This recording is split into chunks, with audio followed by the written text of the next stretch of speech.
Assalamualaikum warahmatullahi wabarakatuh.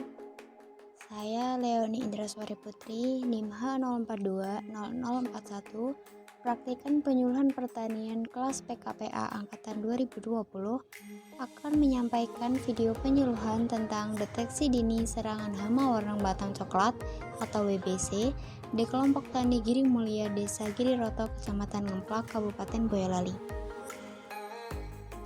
Warang batang coklat atau WBC merupakan hama utama tanaman padi yang dapat mengakibatkan gagal panen atau fuso. Hama WBC berkembang pada tanaman padi ketika membentuk anakan yang dimulai oleh warang bersayap panjang yang berpindah dari tempat lain. Warang mempunyai alat mulut berbentuk stilet untuk menghisap cairan tanaman sehingga lebih menyukai bagian tanaman yang masih muda. Jika warang berkembang pada tanaman padi yang berumur 2 atau 3 minggu setelah tanam, maka WBC bisa berkembang biak menjadi 2 generasi. Sedangkan warang yang menyerang tanaman padi berumur 5-6 minggu setelah tanam, WBC akan berkembang biak hanya 1 generasi dengan puncak populasinya terjadi pada padi umur 9-10 minggu setelah tanam. Pengamatan hama warang harus dilakukan secara intensif dan rutin, dengan jangka waktu pengamatan minimal 3 hari sekali, dan jika terdapat gejala muncul warang segera dihitung populasinya. Jika populasi perumpun 7-9, segera diatasi dengan pengendalian pestisida baik secara hayati maupun kimiawi.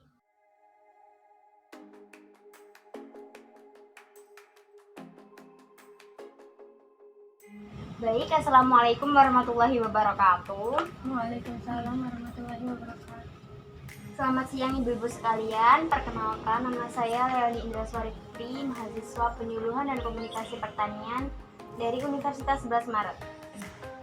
Jadi maksud dan tujuan saya datang ke sini, saya izin untuk menyampaikan penyuluhan tentang masalah yang ada di desa ini, yaitu tentang deteksi dini serangan hama warang batang coklat atau WBC.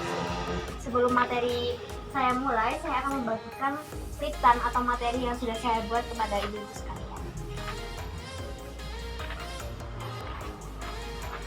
Bisa dibaca sambil dipahami dari penjelasan saya.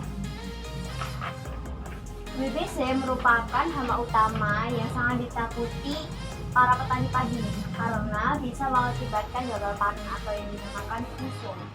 WBC ini merusak tanaman padi dengan cara menghisap cairan batang tanaman dan juga merusak pertanaman mulai dari fase pratanam, fase persemaian, fase tanaman muda, fase tanaman tua, dan juga fase pematangan bulir atau fase mau panen. Kemudian gejala tanaman yang terserang WBC yang pertama yaitu ketika tanaman padi muda terserang WBC, maka tanaman itu akan menguning, mengering, dan kemudian akan mati. Kemudian jika sudah menginjak tanaman padi tua, maka pertumbuhannya akan merana dan juga bulir padinya akan hempal. Selain itu juga terlihat gejala terbakar atau hopper burn dan juga mengalami penyakit kerdil rumput atau kerdil hempal. Nah, bagaimana cara pencegahan WBC? Yang pertama yaitu memberikan gulma singgang dari sawah dan areal sekitarnya. Yang kedua, menghindari penggunaan pestisida secara tidak tepat yang dapat menyebabkan terbunuhnya musuh alami. Yang ketiga, menggunakan varietas tahan warang seperti ciherang, mekongga, dan juga cikelis. Yang keempat, menggunakan perangkat cahaya pada waktu malam hari. Kemudian, cara pembasmian WBC. Cara pembasmian ini biasanya dilakukan ketika tanaman padi itu sudah terserang WBC. Yang pertama itu dengan cara menggunakan pestisida sesuai petunjuk atau sesuai aturan pemakaian. Yang kedua dengan menggunakan musuh alami. Sebelumnya apakah ada pertanyaan dari ibu-ibu? Saya mau bertanya, Iya, silakan ibu. apa contoh musuh alami untuk pengendalian WBC ini ya?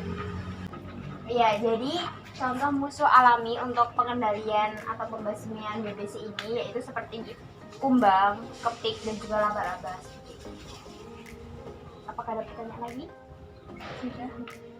Ya, saya rasa cukup untuk penyuluhan pada hari ini. Saya ucapkan banyak-banyak terima kasih kepada ibu-ibu yang telah menyempatkan waktu dan memberikan kesempatan kepada saya untuk melakukan penyuluhan di rumah ibu-ibu sekalian.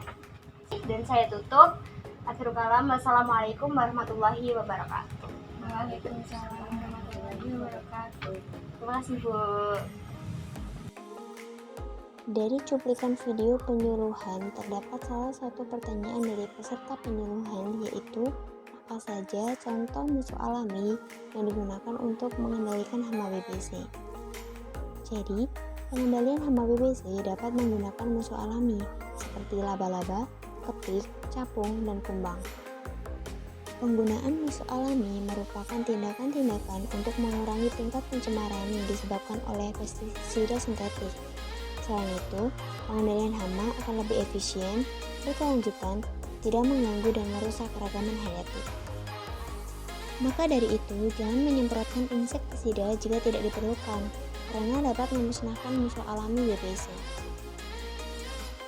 Sekian tadi video penyuluhan pertanian dari saya, kurang lebihnya mohon maaf. Akhirul kalam, wassalamualaikum warahmatullahi wabarakatuh.